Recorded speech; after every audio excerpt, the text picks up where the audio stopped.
बिस्मिल्लाहिर्रहमानिर्रहीम। आज की बात में हम बात करेंगे हज़रत शाह अब्दुल लतीफ़ भटाई रहमतुल्लाह अलैह का सिलसिला है। उनमें मुख्तलिफ़ दास्तानें हैं, जिन दास्तानों में तारीख़ भी है, फ़लसफ़ा भी है, फ़िक्र भी है, फ़हम भी है। वहाँ रोमानवी दास्तानें हैं। रोमानवी दास्तानों के अंदर एक सबक है जो हज़रत शाह अब्दुल लतीफ़ भटाई रहमतुल्लाह अलैह ने दिया है। सुर ससी आबरी, ससी के 5 सुर हैं। पहला सुर है, पहली दास्तान से एक खूबसूरत शेर है।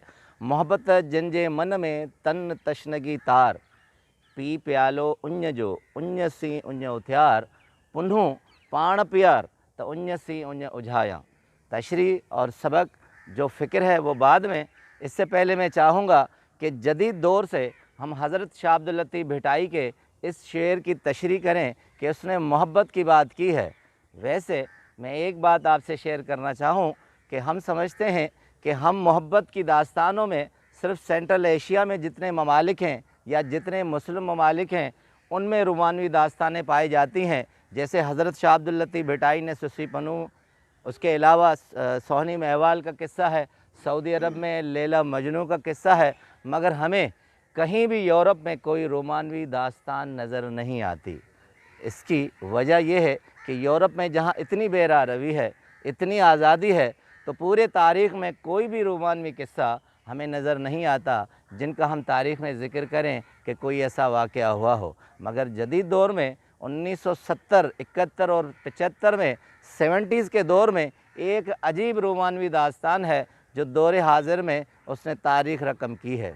एक इंडियन लड़का जो शूदर अछूत लड़का था, 1949 में उड़ीसा में पैदा हुआ है और वो शूदर था, बिल्कुल निचली सतह का था। जब बच्चा पैदा हुआ तो जब कुंडली उसकी निकली है तो ज्योतिषी ने कहा है कि ये बच्चा अपने बिरादरी से बाहर शादी करेगा और अजीब इत्तेफाकात होंगे। जिस लड़की से ये शादी करेगा वो लड़की बाहर की होगी और वो लड़की जंगल की मालका होगी, बांसुरी बजाती होगी और उसे म्यूज़िक से बहुत वाबस्तगी होगी।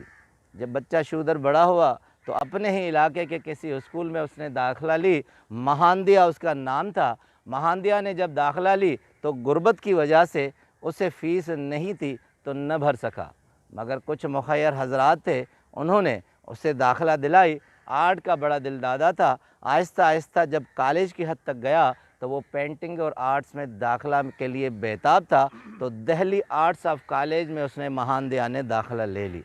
बहुत हसीन इत्तेफाक है कि 1971 में जब महात्मा इंदिरा गांधी वज़ीर आज़म थी तो उस कॉलेज में एक प्रोग्राम के लिए उसे आना था, तो महांदा को एक सोच सूझी, उसने उसका पोर्ट्रेट महात्मा इंदिरा गांधी का बना लिया और जैसे कॉलेज में वो आई तो सबसे पहले उसने अपना पोर्ट्रेट उससे पेश कर दिया।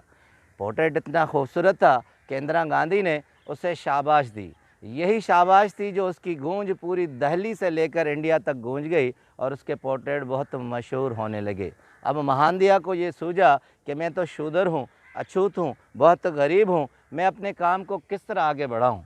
उसने उसी शाबाश को लेकर महात्मा इंदिरा गांधी के ऐवान तक पहुँचा और उससे एक रिक्वेस्ट करके एक इजाज़त ले ली। कहा कि दिल्ली में जो कनॉट पैलेस है, जहाँ होली फाउंटेन है, जहाँ एक मुक़द्दस फुआरा के नाम से एक फुटपाथ है जहाँ लोग बैठते हैं, सिर्फ़ एक परमिशन उसने ली। उसने कहा कि मुझे ये इजाज़त दी जाए कि मैं वहाँ फुटपाथ पर बैठकर पेंटिंग बनाऊँ। सरकारी इदारे ने उसे परमिशन दे दी। अब महांदिया उस फुटपाथ पर बैठकर अपने पोर्ट्रेट लोगों के और अपनी पेंटिंग बनाने लगा। दूसरी बड़ी बात कि रूस की पहली खिलाई औरत वैलेंटिनो ने जब सुना कि उसने महात्मा इंदिरा गांधी की पोर्ट्रेट बनाई है, वो जब मुल्क में आई थी, महात्मा इंदिरा गांधी ने उसे बुलाया था शाबाशी के तौर पर, तो उसने ख्वाहिश जाहिर की थी कि मैं कनॉट पैलेस फुटपाथ पर जाकर होली फाउंटेन के पास महांदिया की अपनी पोर्ट्रेट बनाऊंगी उसके पास। दूसरी बड़ी ये उसकी कंट्रीब्यूशन थी महांदिया की, जब इस रूसी पहली खिलाई औरत की तस्वीर बनाई तो दुनिया में महांदिया का नाम हो गया। अब बड़े तजस्सुस की बात है कि एक लड़की जो शहज़ादी थी, स्वीडन में थी, उसे ये इश्तियाक जागा कि मैं अपनी पोर्ट्रेट जाके इंडिया के उस फुटपाथ के महांदिया अछूत से बनवाऊँ कि मैं भी अपने आप को नुमाया कर सकूँ। और वो लड़की चार्लोट उसका नाम था, स्वीडन की शहज़ादी थी। एक वैन से अपने छुट्टियों में आई, लंदन में पढ़ रही थी। फ्रांस इटली से होकर ईरान, अफ़गानिस्तान, फिर इंडिया आई और वहीं फुटपाथ पर खड़ी हो गई और महानदिया को कहा कि मैं बहुत दूर से आई हूँ, मेरी भी तस्वीर इस तरह बनाओ जिस तरह तुमने वैलेंटिनो की बनाई है, जिस तरह तुमने महात्मा इंदिरा गांधी की बनाई है। चूँकि दिन कम था, 17 दिसंबर 1977 सर्दियों के दिन थे, तो दिन छोटा पड़ गया, पोर्ट्रेट नहीं बन सकी और उससे मिन्नत समाजत की कि आप कल आइएगा, मैं आपकी तस्वीर बनाऊंगा। दूसरे दिन जब बनी पोर्ट्रेट तो तीसरा दिन भी लग गया। तीसरे दिन उस लड़की ने, जो मुसलसल उसे देख रही थी, दिल में कुछ भा गया और उस लड़के ने उससे पूछा कि आप कहाँ की हैं, क्या करती हैं। उसने कहा मैं स्वीडन की हूँ। तो उस महानदिया ने कहा कि आपको म्यूज़िक से शगुफ़ है। उसने कहा मुझे बहुत ज़्यादा शगुफ़ है, मैं ख़ुद बांसुरी भी बजाती हूँ। तो फ़ौरन महानदिया ने कहा क्या आपके पास ऐसी मिल्कियत है जिसे हम कहें कि आम लोगों के पास नहीं है। तो शार्लोट ने कहा कि मेरे पास पूरा जंगल है, मैं उस जंगल की मालिका हूँ।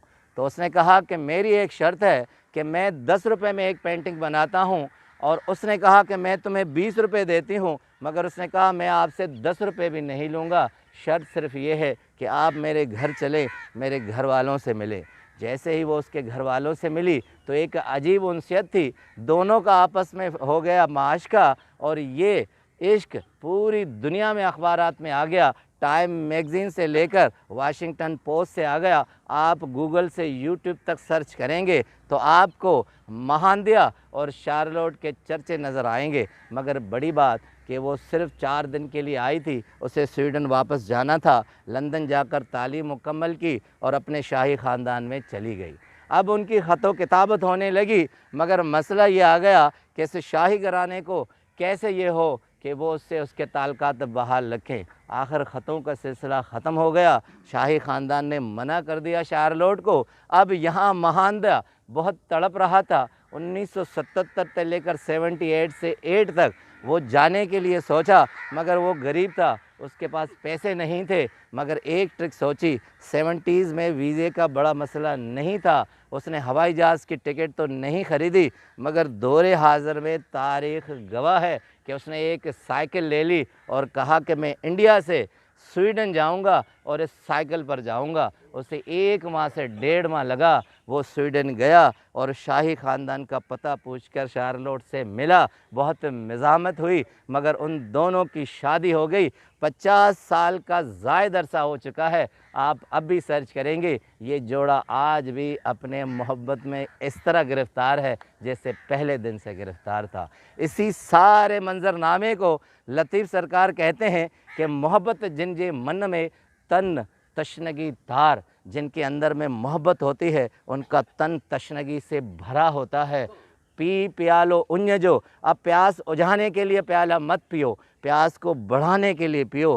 पी प्यालो उन्य जो, उन्य सी उन्य उथ्यार, पुन्नु पाण प्यार, तो उन्य सी उन्य उझाया। जो तुम्हारा महबूब है उसको अपने अंदर में ज़म कर दो कि तुम्हारी प्यास न बुझे और बढ़ जाए। यही मोहब्बत का तकाज़ा है, यही मोहब्बत है। आपका बहुत बहुत शुक्रिया।